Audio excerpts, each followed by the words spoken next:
Hello दोस्तों, नमस्कार। आपको स्क्रीन पर एक पार्ट दिख रहा होगा जो कि एक सीट मेटल का पार्ट है।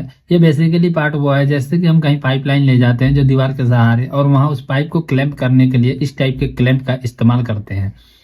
तो आज हमारे कंपनी में एक डिजाइनर आए थे जो 2 साल के एक्सपीरियंस के साथ काम करने, तो उनके ट्रायल के लिए ये पार्ट दिया गया था। उनको मैं जानता था पहले से ही इंडस्ट्री में, तो उनको ये पार्ट दिया गया बनाने के लिए 2D ड्राइंग। तो ये इस टाइप के पार्ट क्रिएट करना था, 3D में कन्वर्ट करना था, 2D को सिंपल था। तो वो नहीं कर पाया, कुछ दिक्कतें आई थी, कुछ काम हो गया, कर दिए थे, लेकिन ये कैप्सूल जो था ये थोड़ा मुश्किल हो रहा था उनके लिए। यहाँ कैप्सूल क्रिएट करना और इस साइड से ऑफसेट करके नीचे की तरफ इसको उभरा हुआ दिखाना, तो ये थोड़ा मुश्किल था। तो उन्हें लगा कि यार ये कैसे होगा, वो मुझसे पूछे तो मैं उनको बताया कमांड पर, वहाँ चीजें समझ में नहीं आई। तो मुझे लगा यार ये इतना मुश्किल भी नहीं है जितना वो बता रहे थे। तो मुझे लगा क्यों ना ऐसा करूँ, एक इसका वीडियो ट्यूटोरियल पूरा रिकॉर्ड करूं और ये यूट्यूब पर डाल दूं। जिसको नीड होगी इस टाइप के पार्ट को क्रिएट करने का, तो वो देखेंगे और आसानी से सीख जाएंगे कि इसको कैसे 3D में बनाया जाता है। तो मैं इसी मकसद से ये वीडियो बना रहा हूं और आप लोगों के साथ शेयर कर रहा हूं। अगर वीडियो अच्छा लगे तो इसको लाइक करना और चैनल को सब्सक्राइब करना। तो चलिए शुरू करते हैं, देर ना करते हुए इस पार्ट को कैसे क्रिएट करते हैं सीखते हैं। इस वीडियो के माध्यम से ढेर सारे कमांड्स अप्लाई होने वाले हैं इसमें, तो आपको बहुत सी चीज़ें सीखने को मिलने वाली है, तो बने रहिएगा वीडियो में। तो चलिए अब यहाँ से हम करते हैं एक न्यू पेज। तो यहाँ से मैं न्यू पेज ले लेता हूँ सिंपल सा, उस पर क्रिएट करेंगे। और यहाँ से मैं अब शुरू करता हूँ एक स्केच ड्रॉ करना। यहाँ से लूँगा एक स्केच के लिए एक प्लेन सेलेक्ट कर लिया, और इस प्लेन पे हम एक स्केच क्रिएट करेंगे। जैसे कि मैं पहले आपको बताया था, स्केच का डायमेंशन मेरे पास है नहीं, पर मुझे ध्यान है कि कितना डायमेंशन कहाँ पर होना चाहिए। मैं आपको एक बहुत पहले वीडियो में बात शेयर किया था, इमेजिनेशन प्लस कैलकुलेशन। इसका मतलब क्या है, एक डिजाइनर के पास ये दो चीजें होनी बहुत जरूरी है, इस पे पकड़ होनी चाहिए। इमेजिनेशन कैलकुलेशन का मतलब ये है कि वो चीज का इमेज जो हमें बनाना है, अब आपके दिमाग में वो इमेज होना चाहिए जो चीज आप 3D में बनाना चाहते हो। और दूसरा, कितने लंबाई, कितने चौड़ाई और कितने मोटाई में बनना है उसका कैलकुलेशन भी आपको पता होना चाहिए। तो आप अपने डिजाइन में काफी अच्छा पकड़ बना सकते हैं। तो ये दो चीज का ध्यान रखना आप हमेशा आगे, अगर डिजाइनर आप बन रहे हो तो इमेजिनेशन प्लस कैलकुलेशन की खास जरूरत पड़ती है।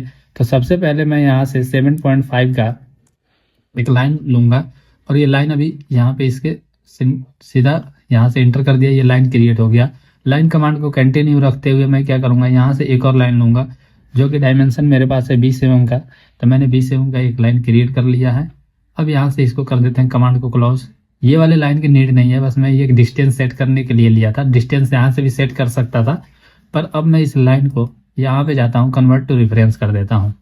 अब यहाँ से मिरर कमांड का इस्तेमाल करेंगे इसमें, मिरर कर्व। तो मिरर कर्व यहाँ से लिया, इस लाइन को सिलेक्ट करता हूँ। सेंटर लाइन कौन सा होगा, ये। तो इसके साथ ये मिरर हो गया, इतना ही सेम डिस्टेंस पर यहाँ एक मुझे लाइन मिल गया। मैं वीडियो के अंत में और भी कुछ जरूरी चीजें बताऊंगा, जो अगर आप बने रहिएगा वीडियो में तो बहुत सी चीजें सीखने को मिलने वाली है। इस वीडियो के माध्यम से अपना कुछ एक्सपीरियंस भी शेयर करूंगा आपके साथ। तो ये वाला यहाँ पे हमने लाइन क्रिएट कर दिया। अब इसको करते हैं क्लोज। सॉरी, ये मिरर किया था पर मैं ओके नहीं किया था। क्लोज करने के साथ ये लाइन कट गया, सेंटर लिया यहाँ से, और ये मिरर करके ओके कर देते हैं। कमांड क्लोज हो जाता है ओके करने पर ऑटोमेटिकली, जो कि आपको पता होगा। अब यहाँ से मैं एक आर्क बनाऊंगा, 3 पॉइंट आर्क है ये, मतलब 3 जगह क्लिक करते ही हमें एक आर्क मिल जाएगा। तो हमने एक जगह कर लिया, दूसरा, और यहाँ जैसे ही छोड़ूंगा क्लिक करके तो हमें एक आर्क मिल जाता है। आर्क का डायमेंशन मैं सेट कर दूंगा, वैसे अपने आप तो डायमेंशन सेट हो गया है। मुझे इतना चाहिए तो मैं इसे इतना पे सेट कर लिया। हमारा पूरा डायमेंशन सब कंस्टेंट हो गया पूरी तरह से। जैसे कि ये डायमेंशन है जो ब्लू होना चाहिए लाइन, इसका कहीं ग्रे रहता है, तो आप उसको पहले डायमेंशन सही देके सेट करो, नहीं तो हमारा जो कर्व है वो इधर उधर कभी खिसक जाता है। अब यहाँ से हम करते हैं फिनिश। फिनिश करने के साथ ही हम यहाँ से एक्सट्रूड कमांड की अप्लाई करने वाले हैं। एक्सट्रूड पर जाएंगे, ये कनेक्टेड कर्व है ऑलरेडी। आपको ध्यान रखना है फिल्टर का बहुत ज्यादा विशेष, क्योंकि यहाँ पे भी कभी कभी फिल्टर लग जाता है। जैसे कि मान लो यहाँ एज पर लग गया, अब हम कर्व के पास अपना माउस पॉइंटर को ले जाएंगे तो ये पकड़ेगा ही नहीं, और हमें यहाँ छेड़छाड़ करते हैं यार हो क्यों नहीं रहा है। ऐसे में क्या होता है, कभी कभी मुश्किलें आने लगती है और हम परेशान हो जाते हैं। तो अगर आप एक बिगिनर हो तो फिल्टर का विशेष ध्यान रखना।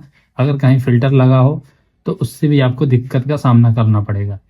अब यहाँ पे सिंगल कर्व है तो मैं यहाँ से कनेक्टेड कर्व करता हूँ, और इस पर क्लिक करके मैं एक सीट क्रिएट करूंगा। ये सॉलिड में है, यहाँ पे सीट पे थोड़ा सेटिंग चेंज कर देना है और ये सीट एक हमारे सामने मिल जाएगा। 20 mm की ये इसकी लंबाई है सीट की। अभी इसको चौड़ाई कह सकते हो क्योंकि लंबा तो ये वाला ज़्यादा पोर्शन है, तो ये लंबाई हो गया और ये चौड़ाई हो गया पार्ट का। तो अब हम यहाँ से इसे कर देते हैं ओके। तो हमें एक सीट के फॉर्म में पार्ट हमारा बन चुका है। अब हम इसको करेंगे, फिर एक बार स्केच लेंगे। इस वाले प्लेन पे हमें एक स्केच क्रिएट करना है कैप्सूल के लिए। जैसे कि आप देख सकते हो पार्ट इस तरीके से है, तो ये ऊपर में नहीं लेना है, इसके नीचे में यहाँ पर एक स्केच बनाना है। तो अब हम यहाँ कैप्सूल क्रिएट करेंगे। मेरा तरीका जो भी हो, अगर आपको अच्छा लगे तो इसको अपनाना, नहीं तो फिर आप और भी कई तरीके हैं जिससे आप स्केच क्रिएट कर सकते हो। मतलब कि यूज करके, जैसे कि लाइन हम 2 बार ले रहे हैं, आप एक ही बार लेके उसको कॉपी, मिरर या ऑफसेट कर सकते हैं। इस तरीके का कहने का मतलब मेरा ये है। तो चलिए यहाँ से मैं लाइन कमांड लेता हूँ और ये जैसे कि आप देखो इसे मिड में रखना है, तो इसे मिड पे क्लिक किया और यहाँ देखो तुरंत ही मिड पकड़ लेता है। इसमें एक रीज़न है, देखना, जैसे कि ये कभी कभी ऑफ रहता है हमारा, तो ये दोनों ऑफ रहने का कारण क्या होता है कि हमारा मिड जल्दी से माउस पॉइंटर वहीं पास में रहेगा लेकिन पकड़ेगा नहीं। लेकिन आप जैसे इसको ऑन कर देते हो तो माउस पॉइंटर थोड़ा नज़दीक जाएगा ना, तो वो मिड पॉइंट को ही पकड़ता है। और इस तरीके से हमें एक सेंटर लेना है मुझे, तो मैं यहाँ से ये सेंटर ले लिया हूँ। अब क्या करना है मुझे, मैं यहाँ से सिंपल सा एक ऑफसेट कर्व है यहाँ पे, ये ऑफसेट कर्व कमांड को लेता हूँ और ये वाले कर्व को 5 mm पर ऑफसेट कर देता हूँ। यहाँ से 5 mm पे ऑफसेट करके अप्लाई करता हूँ ताकि हमारा कमांड जो है कंटिन्यू रहे। फिर इसे कुछ काम करना है। अब इसको मैं लेके यहाँ से 1.5 पर ऑफसेट करता हूँ और ऑफसेट करके फिर से एक बार इस लाइन को सिलेक्ट करता हूँ और यहाँ से रिवर्स कर देता हूँ। इसी कमांड से ये हमारा हो जाएगा। अब फिर मैं यहाँ से करूँगा इस वाले लाइन को ऑफसेट। तो इसे कितना करना है, हमें 3 mm करना है। मैं 6 mm का कैप्सूल बनाने वाला हूँ, तो इसलिए मैं 3 mm ही इसे ऑफसेट कर रहा हूँ। 3 से आप कम भी कर सकते हो, आप अपने ज़रूरत के हिसाब से करना, जो भी आपकी डायमेंशन रिक्वायर्ड होगा। मैं बस इस वीडियो को इस मकसद से बना रहा हूँ ताकि आपको कमांड यूज करना सीखना है, और कमांड यूज करना आ जाए तो आप तो डायमेंशन कुछ भी दे सकते हो कोई भी पार्ट क्रिएट करने के लिए। तो ये हमने ऑफसेट कर दिया है और फिर से यहाँ से इसको रिवर्स में ऑफसेट कर देता हूँ। मिरर हम इस्तेमाल कर सकते हैं, लेकिन जब कमांड चालू है तो हम उसी से कर लेते हैं। अब यहाँ से मैं कर दिया इसे ओके। ओके करने के साथ जो ज़रूरत है उसको रखना लाइन, बाकी क्या आप कट करके हटा सकते हो फालतू के जो भी हमें लाइन है हमारे सामने, ये और ये वाला लाइन रहने देना है। यहाँ से इसको कर देते हैं कन्वर्ट टू रेफरेंस।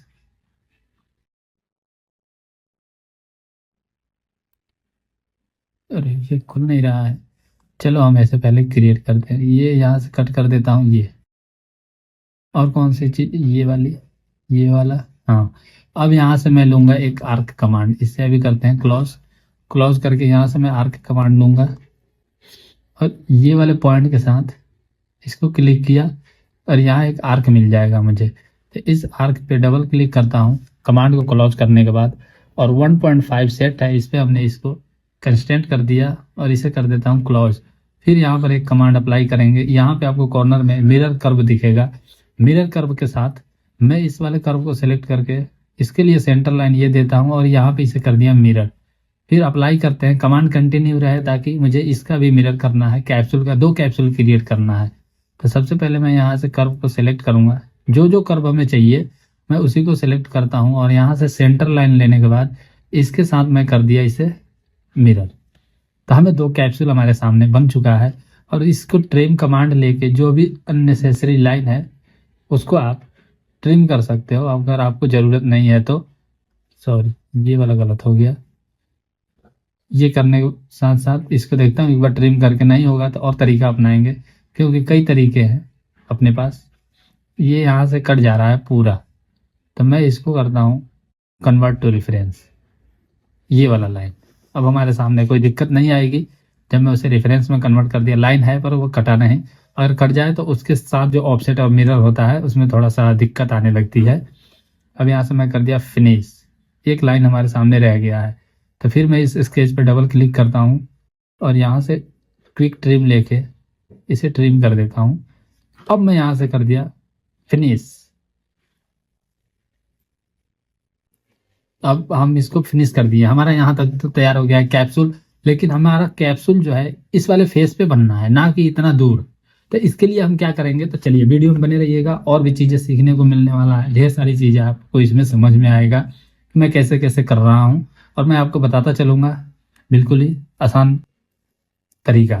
तो यहाँ कर्व पर जाऊंगा मैं, ऊपर टैब में, कर्व टैब में, और यहाँ से प्रोजेक्ट कर्व पर क्लिक करते ही हमारे सामने एक डायलॉग बॉक्स खुल के आ जाएगा। तो इसमें मैं क्या करूंगा, ये वाले कर्व जो है इसको सिलेक्ट करता हूँ, और कर्व सिलेक्ट करके ये क्या कह रहा है, सिलेक्ट ऑब्जेक्ट। अब ऑब्जेक्ट बताओ जिसपे इसको प्रोजेक्ट कराना है, तो मुझे इस पर कराना है, मैंने इसलिए इसको सिलेक्ट कर लिया। अब ये कह रहा है डायरेक्शन दो, किस साइड है ये,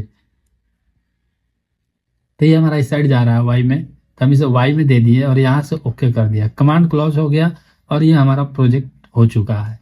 अब जो ये वाले कर्व है इसको मैं कर दूंगा हाइड, ताकि अब हमारा जो भी काम होगा इससे होगा। अब यहाँ से मेन खेल शुरू होता है, तो चलिए बने रहिएगा, तरीका यहाँ पे समझ में आने वाला है।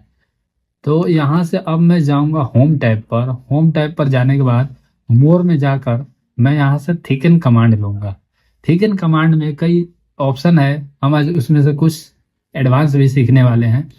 तो थिकन कमांड लिया और ये वाले फेस को सिलेक्ट कर लूंगा, ताकि इसको एक हम थिकनेस दे सके। अब मैं यहाँ से ये 0.75 का, जैसे कि हमने सीट का साइज बताया था, तो वो पहले से वैल्यू ऐड कर रखा हूँ मैं, जो हमने इंट्रो में आपको दिखाया था, वो पार्ट में क्रिएट किया था।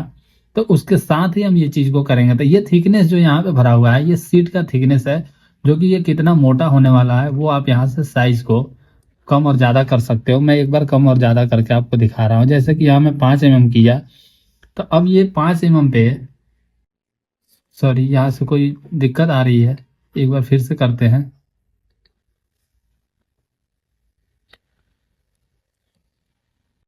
ये वाला जो है ना 5 mm पे ये कर्व कम पड़ रहा था, इसलिए ये नहीं लिया, लेकिन 3 mm पे ये उठा लिया। तो ये जैसे कि आप देख सकते हैं इसकी थिकनेस ज्यादा हो गई, अभी कम हो जाएगी। जैसे कि मैं यहाँ से जो मुझे जरूरत है वो वाला दूंगा मैं, 7.5 इंटर, हम 0.75 के एक थिकनेस ले लिए। अब यहाँ से आगे बढ़ते हैं, और आगे इसी कमांड को कंटिन्यू रखते हुए हमें सीखना है सिलेक्ट बाउंड्री कर्व। ये कह रहा है रीजन ऑफ डिफरेंस थिकनेस, मतलब अलग अलग थिकनेस अगर चाहिए तो आप इस कमांड का इस्तेमाल कर सकते हो, जो कि यहाँ से ये क्लोज रहता है। आपको इसमें जाके रीजन बिहेवियर या फिर रीजन ऑफ पीयर्स में जाके आप इस कमांड का इस्तेमाल करें। ये वाला है रीजन ऑफ डिफरेंस थिकनेस। तो ये इस पर क्लिक करके हमें वो कर्व सेलेक्ट करना है जिसमें हमें डिफरेंट टाइप को थिकनेस देना है। तो यहाँ से ये पूरा सिलेक्ट हो रहा है। तो इसको क्या करोगे आप, यहाँ से ये सिंगल नहीं हो पाएगा, यहाँ से माउस पॉइंटर से एडजस्ट करके इसको सिंगल सिंगल सिलेक्ट करना है।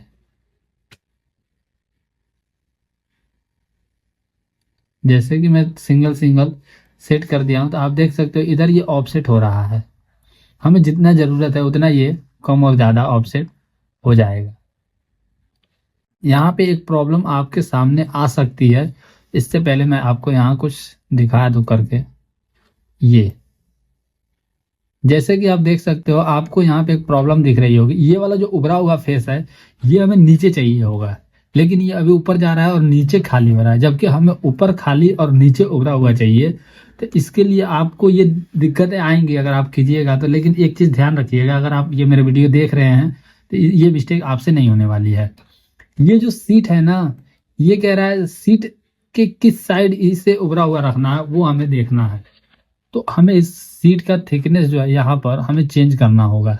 जैसे कि यहाँ से जैसे मैं रिवर्स कर दूंगा तो ये अब ऊपर से खाली हो जाएगा और नीचे से उभरा हुआ होगा, और हमें चाहिए यही। तो हम एक काम करते हैं, अभी हमारा नीचे की तरफ वो जा रहा था, थिकन कमांड का पूरा वो मतलब थिकनेस नीचे की तरफ बढ़ रहा था, अब सीट के ऊपर की तरफ बढ़ेगा।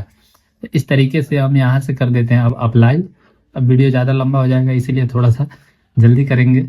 अब यहाँ से हमने ये वाला फेस क्रिएट कर लिया है। अब ये जो सीट है जो, इसे हम कर देंगे हाइड। सॉरी ये सीट हाइड नहीं हुआ, ये तो हमारा बॉडी हाइड हो गया है। यहाँ से भी आप जा सकते हैं हाइड कमांड में। शो और हाइड में जाने के बाद यहाँ से सीट बॉडी जो है उसे माइनस कर देना है। सीट बॉडी आप माइनस कर दोगे तो इसमें से सीट हाइड हो चुका है। और यहाँ से जो कर्वे दिख रही हैं वो कर्व को भी आप एक बार यहाँ से हाइड कर सकते हैं और कर्व भी हमारी हाइड हो गई है। अब हमें इस पे काम करना है। इस पे काम क्या करना है, थोड़ा सा और काम रह गया है। वीडियो थोड़ा लंबा हो रहा है, बस थोड़ा देर और बने रहिएगा, अभी कंप्लीट होने वाला है। तो मैं यहाँ से रेडियस पर जाऊँगा और इस वाले फेस को सिलेक्ट करके मैं यहाँ से रेडियस दे दूंगा 0.75 का। यहाँ से 1.5 का भी हम दे सकते हैं, क्योंकि हमारा जो कहें कि वो बन रहा था, सॉरी कैप्सूल, तो वो 3 mm की चौड़ाई में बन रहा था। तो हम यहाँ पे देंगे डायमेंशन में 1.5 का। और यहाँ से एक बार इसे करते हैं शो रिजल्ट, तो इस टाइप का हमारे सामने एक प्रोफाइल क्रिएट हो जाएगा। तो हम यहाँ इस पे दोनों पे अप्लाई कर देंगे सेम रेडियस और यहाँ से कर देता हूँ ओके। ओके करने के साथ इस वाले एज पर भी हमारा रेडियस रिक्वायर्ड है ताकि इसकी स्ट्रेंथ बनी रहे। तो मैं यहाँ से रेडियस अप्लाई करता हूँ,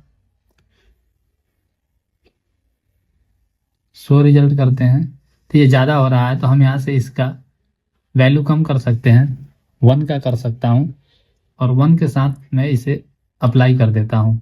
फिर इस वाले एज पर भी हमें रेडियस देना है।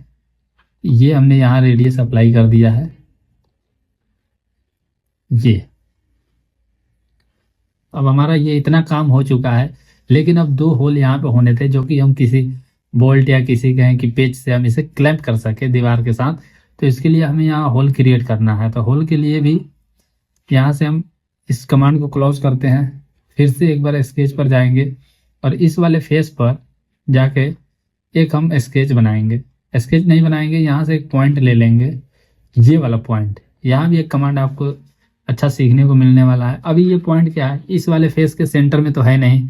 इसको सेंटर में करने के लिए या तो हमें इसकी लंबाई चौड़ाई पहले मापें, अगर याद है तो अच्छी बात है, और नहीं तो फिर उसको हाफ करके हम यहाँ सेंटर में ला सकते हैं। लेकिन हमें कुछ नहीं करना है, हम यहाँ पे जाएंगे ज्योमेट्रिक कंस्ट्रेंट में और यहाँ पर जाकर मिड पॉइंट को लेंगे और मिड पॉइंट को लेकर इस वाले लाइन को सिलेक्ट करके इस वाले फेस को सिलेक्ट करते हैं तो ये इसके मिड में आ जाएगा। फिर इस वाले लाइन को सिलेक्ट करता हूँ और इस पॉइंट को सिलेक्ट करूंगा तो इसके मिड में, यानी ये अब सेंटर में आ चुका है ये वाला एज से। तो अब यहाँ से कर देता हूँ मैं फिनिश। फिनिश करके हम यहाँ से सिंपल होल, एक होल कमांड है, इसको अप्लाई करेंगे। तो अभी इसमें क्या है, यहाँ सिंपल होल होगा एक जनरल करके, जनरल होल, सिंपल होल। तो इस पर हम क्लिक करेंगे ओके और यहाँ से हम वैल्यू दे देंगे जो हमें ज़रूरत है। तो यहाँ 5 mm दे देता हूँ मैं और 5 mm दे के मैं इसे करता हूँ ओके। तो यहाँ एक होल क्रिएट हो चुका है। इसमें और भी मैं कमांड सिखाने वाला हूँ आपको, इसलिए मैं इसको अप्लाई कर रहा हूँ, नहीं तो यहाँ मैं 2 पॉइंट ले लेता और हमारा होल अब तक दोनों क्रिएट हो चुके होते। तो चलिए अभी और कुछ एक्स्ट्रा सीखते हैं। तो ये हमने कर दिया। अब यहाँ से क्या करना है, अब हमारे सामने हमें एक होल बन के तैयार हो चुका है इस फेस पर। तो अब हम क्या करेंगे, इस होल को यहाँ से हम करेंगे मिरर। तो होम टैब पर जाएंगे, इसके अंदर आपको एक कमांड मिल जाएगा मिरर फीचर्स करके। तो मिरर फीचर्स पर जाएंगे हम और ये वाला जो फीचर्स है इसको क्लिक करता हूँ और क्लिक करने के साथ ये कह रहा है कि अब किधर मिरर करना है वो बताओ। तो यहाँ पर आपको ढेर सारे प्लेन होंगे, तो वहां से आप एक प्लेन इसको बता सकते हो कि कहाँ मिरर करना है, लेकिन हमें सेम डिस्टेंस पर मिरर करना है। तो उसके लिए मैं क्या करूँगा, यहाँ से बाइसेक्टर प्लेन लूँगा। जैसे कि आप देख सकते हैं यहाँ लिख के आएगा, ये लिख के नहीं आ रहा है लेकिन ये बाइसेक्टर का ही है सिंबल। तो बाइसेक्टर प्लेन लूँगा और कहाँ लेना है, तो इस वाले फेस को सिलेक्ट करता हूँ और दूसरा इस वाले को। तो आप देख सकते हो इसके बीच में एक हमें प्लेन मिला, ये दोनों के बीच में, और यहाँ पर ये दोनों के बीच में प्लेन मिला। अब इसके रिस्पेक्ट में इतने दूरी पर भी ये होल क्रिएट करके दे देगा जैसे ही मैं अप्लाई करता हूँ। तो ये, तो आप देख सकते हो आपके सामने ये होल हमारा बनकर तैयार हो गया है। अब इसमें और थोड़ी सी चीजें करनी है, जैसे कि चेम्फर अप्लाई करना है। तो चेम्फर के लिए मैं कर्व को सिलेक्ट करता हूँ ये, और यहाँ से चेम्फर हमें कम करना होगा क्योंकि हमारा 0.7 का सीट ही है और थिकनेस उसका 0.7 ही है। तो हमारा 5 mm का चेम्फर कहाँ से अप्लाई होगा, तो हम यहाँ से वैल्यू दे देंगे, जैसे कि 0.2 भी दे देता हूँ तो 0.2 का चेम्फर अप्लाई हो जाता है। लेकिन 0.2 का अप्लाई होगा दोनों साइड, तो ये 0.4 में कहीं आपको देखने को इस टाइप से मिलेगा। तो ये थोड़ा सही नहीं लग रहा है, तो इसलिए हम यहाँ पे इसका थोड़ा सा और कम कर देंगे, नहीं तो रेडियस ही अप्लाई कर देंगे। अगर चेम्फर नहीं चाहिए तो हम यहाँ से, सॉरी ये क्यों हो रहा है, 0.1 का चेम्फर अप्लाई कर देता हूँ। अब ये चेम्फर हमारा लग गया है। अब इसी को यहाँ पे भी हर एक एज पे हम चेम्फर दे देते हैं। ये अभी आपको यहाँ भी चेम्फर लगाना होगा। जिस जिस फेस पे चेम्फर चाहिए और जितने वैल्यू चाहिए वो आप इंटर करके वैल्यू और आप एज को सिलेक्ट करते जाना, आपका चेम्फर वहाँ पर अप्लाई हो जाएगा। अभी क्या है, ये होल में भी थोड़ा सा शार्पनेस है, हम इस होल के एज पर भी थोड़ा सा चेम्फर दे देंगे ताकि इसका शार्पनेस ख़त्म हो जाए, कहीं हाथ में ना लगे ये पार्ट का शार्प कॉर्नर या शार्प एज। तो इस तरीके से हमने ये पार्ट को क्रिएट किया है। ऊपर में हमें रेडियस अप्लाई करना होगा क्योंकि यहाँ पे भी शार्प एज बनेंगे। तो ये वाला हमने रेडियस को लिया और यहाँ पर 0.2 का रेडियस दे देता हूँ और नीचे वाले एज में भी 0.2 का रेडियस दे देते हैं। ये अब हमने यहाँ पे रेडियस दे दिया है। अब हमारा ये इस टाइप का शेप बन के तैयार हो गया है। इसका रोल ज़्यादा कुछ नहीं होता है, जो ये यू शेप है ना, ये ताकि ऐसे पीछे की तरफ ना मुड़ जाए या कोई हाथ से इसको टेढ़ा सीधा ना करे, इसलिए इसकी स्ट्रेंथ को बढ़ाने के लिए ये शेप क्रिएट किया गया है। ये वीडियो थोड़ा लंबा हो गया होगा दोस्तों, तो देखने के लिए बहुत बहुत धन्यवाद। लेकिन आपको इसमें ढेर सारी कमांड भी समझने को और सीखने को मिला होगा। अभी हम इसको थोड़ा सा करते हैं कुछ, व्यू में जाएंगे। व्यू में जाकर यहाँ से अपने पसंद का कोई प्यारा सा कलर आप दे देना जो आपको पसंद होगा। यहाँ से ओके करता हूँ, कलर पर जाता हूँ और कलर पर जाकर अब रेड पिंक जो भी होगा वो कलर आप यहाँ से दे सकते हो इसको, और ओके कर देना। ये कलर इसका चेंज हो जाएगा और इस टाइप का आपको सीट बन के मिल गया है। यहाँ एक बार शो और हाइड पर जाना है। शो और हाइड पर जाकर ऑल को माइनस करके बॉडी को प्लस कर देना ताकि बाकी चीज़ें हट जाएगी हमारे सामने। सॉरी, सीट भी आ गया है, तो सीट के लिए भी हमें एक बार सीट को माइनस करना है, तो ये सीट भी हट गया। अब हमारे सामने बस बॉडी रह गई है। इसको और थोड़ा सा अट्रैक्टिव बनाने के लिए मैं यहाँ पर जाता हूँ और इससे कोई अच्छा सा कलर दे देता हूँ। जैसे कि हमने कलर ये वाला चूज किया था पिछला बार, तो ये देखो आपको सेम उसी टाइप का सीट बन के यहाँ पर मिल चुका है। तो ये तरीका था इस टाइप का सीट या इस टाइप के पार्ट को क्रिएट करने का, तो आप इसका इस्तेमाल कर सकते हैं और सीख सकते हैं। अगर वीडियो में आपको कुछ सीखने और समझने को मिला होगा तो प्लीज़ वीडियो को लाइक कर देना और चैनल को सब्सक्राइब कर देना ताकि ऐसे ही और इन्फॉर्मेटिव वीडियो आपको मिलता रहे और आप ढेर सारे नए कमांड का इस्तेमाल सीखते रहें। फिर मिलेंगे अगले वीडियो में, तब तक के लिए नमस्कार, जय हिंद। तो मैं जैसा कि आपको बताया भी था कि मैं वीडियो के एंड में कुछ अपना एक्सपीरियंस शेयर करूंगा। तो बेसिकली ये सॉफ्टवेयर जो है modelling software NX CAD siemens company का, इससे आप किसी भी टाइप के मॉडल पार्ट्स को क्रिएट कर सकते हो या कोई भी ज्योमेट्री तैयार कर सकते हो। बस तरीका अलग अलग होता है। इसमें ढेर सारे फंक्शंस ऐसे हैं जो हमें पता है, आपको पता नहीं होगा। अगर आप जानते हो तो मुझे पता नहीं होगा। तो तरीका कुछ भी हो, पर्पस होना चाहिए हमारा उस काम को कंप्लीट करना जो हमारे सामने या हमें दिया गया है। तो यही है कि अगर आपका क्लियर है, थोड़ा सा क्लियरिटी है, यानी कि इमेजिनेशन प्लस कैलकुलेशन जो मैं कहता हूँ हमेशा, और मैं इस चीज़ को ध्यान रखता हूँ, तो इससे काफ़ी फ़ायदा होता है कि अगर हमारे माइंड में इमेज हो और उसका एक साइज वगैरह हो तो हम किसी भी पार्ट को क्रिएट कर सकते हैं। बस कमांड की नॉलेज होनी चाहिए। इसलिए आप वीडियो के माध्यम से कमांड सीख सकते हो और उस कमांड का फिर आप इस्तेमाल कर सकते हो अपने ज़रूरत के हिसाब से, जहाँ उस कमांड की ज़रूरत है। तो फिर मिलते हैं अगले वीडियो में नए जानकारी के साथ। तब तक के लिए नमस्कार, जय हिंद।